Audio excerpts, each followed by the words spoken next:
Vamos lá, gurizada! Hoje é aquele dia de a gente fazer o comentário e a galera dizer assim: porra, ganhou e tu tá reclamando? Eu vou reclamar. Eu fiz a brincadeira assim que o Tabata fez o gol, eu fiz a seguinte brincadeira: que daqui a 2 anos, quando lembrarem do jogo de hoje, só lembrem do golaço do Tabata. Essa pintura de gol do Tabata. Vamos lembrar só disso? Vamos lembrar só disso? Porque é lindo e maravilhoso. Uma vitória com golaço de um atacante. Estava na zona de rebaixamento, saiu da zona de rebaixamento. Tudo massa, tudo legal. Eu também quero dizer para vocês, isso eu aprendi com o saudoso, maravilhoso Vianney Carlet. O Vianney Carlet uma vez me disse o seguinte: Baldasso, como comentarista, tu pode fazer qualquer análise que tu queira fazer. Tu pode fazer qualquer conjectura, qualquer leitura que tu queira fazer. Todas são importantes. Mas nada, nunca se sobrepõe ao resultado do jogo. Eu posso achar o que eu quiser, mas o mais importante vai ser sempre o resultado do jogo. Eu ganhei o jogo.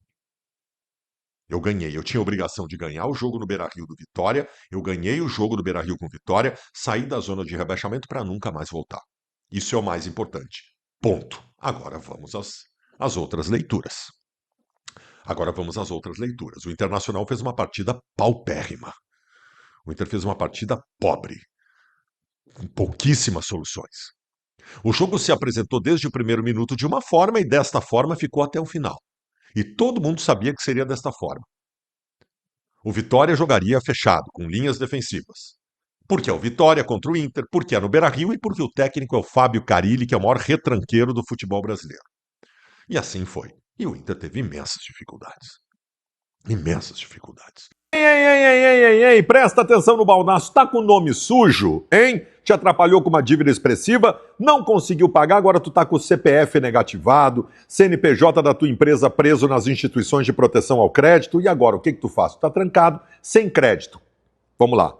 Ah, Baldasso, eu tenho que pagar o que eu tô devendo até, mas assim, tu pode limpar o teu nome agora, de uma forma eficaz, rápida, prática, com a Life Assessoria.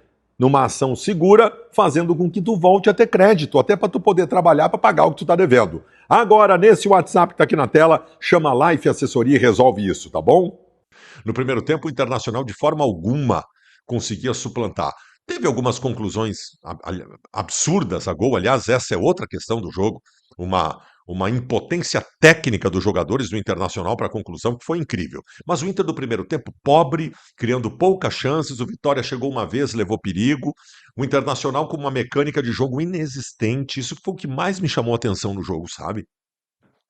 O que mais me chamou a atenção no jogo. Os jogadores do Internacional não se encontravam. E no segundo tempo isso também aconteceu.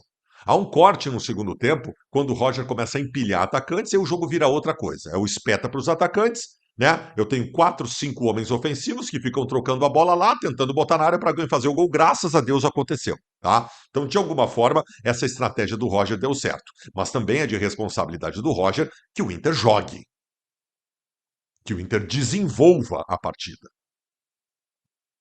que o Internacional tenha um volume de jogo qualificado para ganhar os jogos. Este Baldasso aqui, que abriu o comentário dizendo que o resultado é o mais importante, também diz que não tem nada de mais ganhar do Vitória do Beira-Rio. Isso é uma absurda obrigação do Internacional. E o Inter jogou muito pouco. Os jogadores do Internacional pouco se encontravam na partida. E vejam bem, eu até poderia dar o desconto de quem está voltando de uma longa parada. Mas calma lá, nós vamos ficar dando desconto até quando? Porque antes da parada o desconto era que o time estava muito desgastado pela sequência de jogos. Desgaste físico, desgaste emocional, e blá blá blá, e blá blá blá, e blá blá blá, e desculpa para todo lado. Agora Fabiano Baldasso, vou justificar a má atuação do Internacional pelo tempo de parada e falta de ritmo de jogo? Até quando nós vamos dar desculpa? Vamos parar com essa história. Então não tem justificativa nenhuma. O Inter jogou mal. O Internacional esteve bagunçado nesse jogo. Transição quebrada e lenta. Volume de jogo no miolo do meio-campo com os jogadores sem se encontrar. Vocês não fazem ideia de quantas vezes no jogo, vocês viram, né? Quantas vezes no jogo os jogadores do Internacional pegaram a bola, olharam para os lados e não havia opção. Ninguém sabia o que fazer. Tem 3 ou 4 passes para o nada na partida. Jogadores do Inter tentando fazer uma combinação, espetando a bola para ninguém, porque os jogadores não se entendiam. Isso é problema tático. Isso é responsabilidade de quem? Do Roger. Muito pouco, Roger. Muito pouco taticamente nesse retorno. Ah, vai ter que melhorar muito. Vai ter que melhorar muito. Tecnicamente, eu tive a volta do Carboneiro, que foi muito mal. Mas, de novo, vou eu lá dar desculpa de novo. O Carboneiro não jogava há 3 meses. O Carboneiro é bom jogador. Este eu aceito a desculpa. Este eu aceito a desculpa. 3 meses que ele não jogava. Mas foi muito mal. E a gente precisa muito dele, né?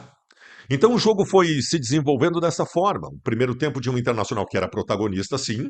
O Inter era protagonista. O Inter estava o tempo todo no campo do adversário, mas isso não era mérito do Inter. Esse foi o jogo que o adversário escolheu. Fechar linhas defensivas, entregar a bola para o Inter e dizer: vem, vem que daqui tu não passa. E não passou. E não passou. Foi passar os 45 do segundo tempo. Começa o segundo tempo com o Roger fazendo uma modificação para tentar tornar os lados do campo mais agudo, né? Ele tirou o Vitor Gabriel da lateral esquerda, botou para o meio, tirou do time o Cleiton Sampaio, inverteu a Aguirre de um lado e botou o Alain Benítez fazendo a estreia do outro. Eles estiveram presentes ofensivamente, mas pouco aconteceu. Aliás, do lado do Aguirre, até se abriu um buraco atrás que o Vitória chegou com alguma facilidade.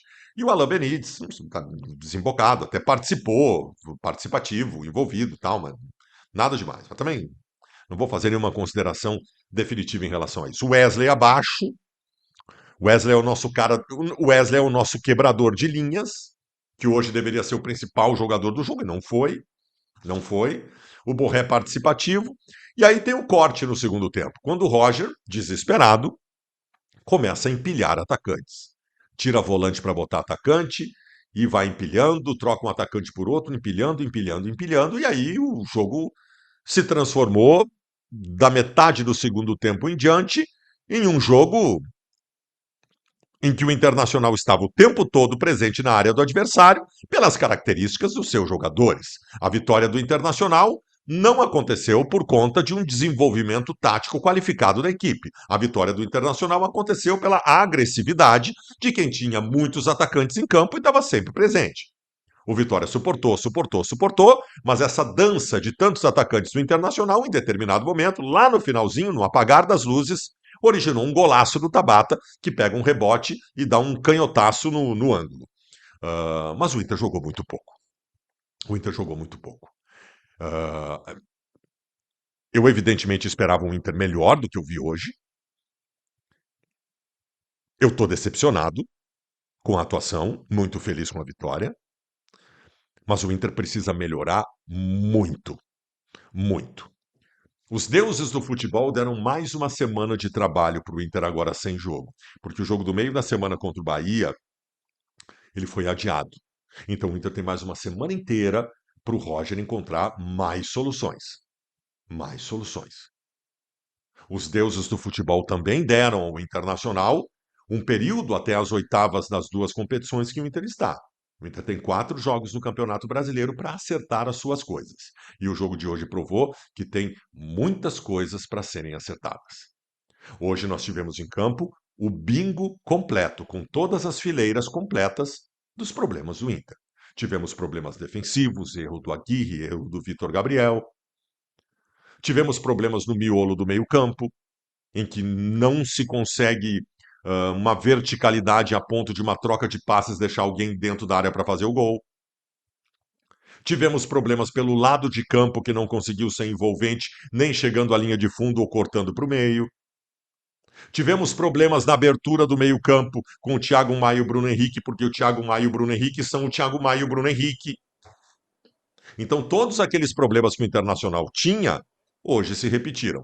A questão da postura, da vontade, eu acho que talvez não. Eu não senti falta de envolvimento dos jogadores do Internacional hoje. Talvez isso, talvez este número do bingo não tenha sido preenchido, mas no mais, os problemas continuam. Talvez porque o Internacional organizou e planejou de forma equivocada essa parada, dando tempo demais de férias. O Inter deu 15 dias de férias, depois voltou para uma semana de recuperação física e, a rigor, só treinou técnica e taticamente uma semaninha nessa parada, só uma semaninha. Então o Inter ainda está muito abaixo. O Inter vai ter que ser muito mais do que isso, mas muito mais do que isso, para pensar em passar adiante em competições como a Copa do Brasil e a Libertadores da América. Os sinais de alerta que tinham sido ligados na minha cabecinha pequena antes da parada se ligaram novamente. Todos estão acesos. A qualidade apresentada hoje é pequena, insuficiente para pensar em algo maior.